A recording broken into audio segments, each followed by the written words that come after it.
Bonjour. Bonjour tout le monde, bienvenue sur ce live du samedi 15 octobre 2022, il est 9h15. Tu recommandes qui pour le matin que j'occupe mon temps la semaine pro? Franchement personne, hein. Très honnêtement. Même pas Pompon? Bah non, bien sûr que non. Pourquoi je recommanderais cette ordure? Ah oui, je recommande une rediff de ma chaîne, tout à fait. N'hésitez pas à aller checker les rediffs de la chaîne, tout à fait. Très très bon choix, oui. Ah, mais du coup vous êtes pile à l'heure pour que je reçoive mon... Ça y est, on vient de le recevoir. Opère BRBL, c'est Shark. Et chante pour les nouveaux. Vous êtes pile à l'heure, hein, du coup, pour les messages des Strasbourgeois. C'est Shark, hein. Shark, ça fait longtemps qu'il est là. Hein.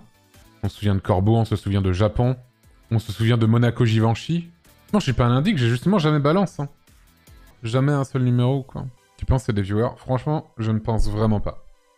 La Thierry Zedire de Strasbourg. Mon préféré, c'était quand même c'était Corbeau. Hein. Et Corbeau, ça fait longtemps que je l'ai pas eu. Seule question, comment ont-ils eu le numéro? La dernière fois que je suis allé à Strasbourg, c'était en 2016 et j'ai pas pris de drogue. Je connais quasiment personne qui habite à Strasbourg à part Bruce de Y Penser. Du coup, je pense que c'est lui qui a filé le numéro à ces mecs-là. Je sais même pas c'est quand la dernière fois que j'ai fumé un joint. Même quand je suis allé à Amsterdam pour la TwitchCon, j'ai pas fumé de joint. Donc je vais pas prendre de la cocaïne à Strasbourg, quoi. Qui se drogue dans le Twitch game? Quasiment tout le monde. Sauf moi. Comme je disais, j'ai jamais fumé seul un joint.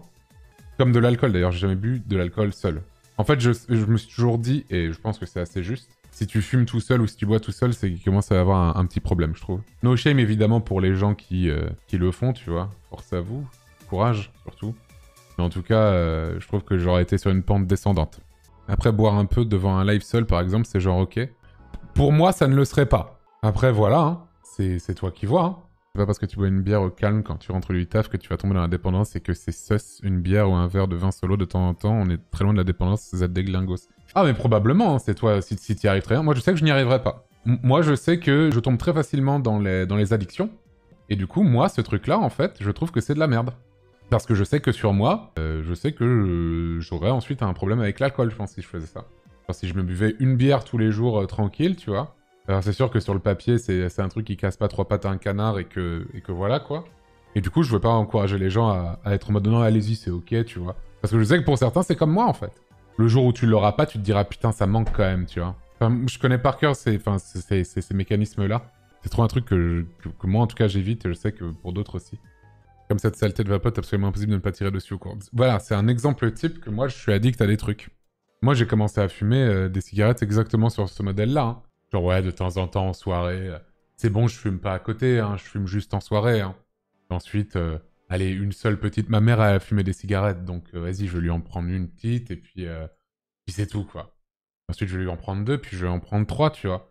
Ensuite, je me dis, putain, mais au bout d'un moment, parce qu'à l'époque, j'avais honte, tu vois. Du coup, elle le savait pas. Du coup, je me disais, bon, bah, je vais arrêter de lui en piquer, je vais aller acheter mon propre paquet de cigarettes. Donc, connerie, tu vois.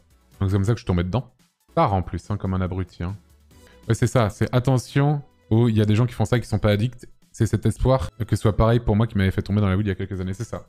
Je trouve que les gens qui disent, enfin en tout cas quand j'étais plus jeune, les gens qui disaient ah moi je fume qu'en soirée, machin, tout ça. Généralement la plupart de ces gens-là, je les ai vus tomber dans la clope après. Pour moi c'était de l'autoconviction, hein, parce que dans ces moments-là, t'as pas envie de t'admettre que tomber dans une addiction dans la tête des gens, c'est aussi un signe de faiblesse, tu vois, et de non-contrôle sur soi-même. Et du coup, tu te l'admets pas tout de suite. Et c'est ça qui te fait tomber dedans aussi. Faire attention. Je m'arrête quand je veux. Oui, bah voilà la fameuse phrase.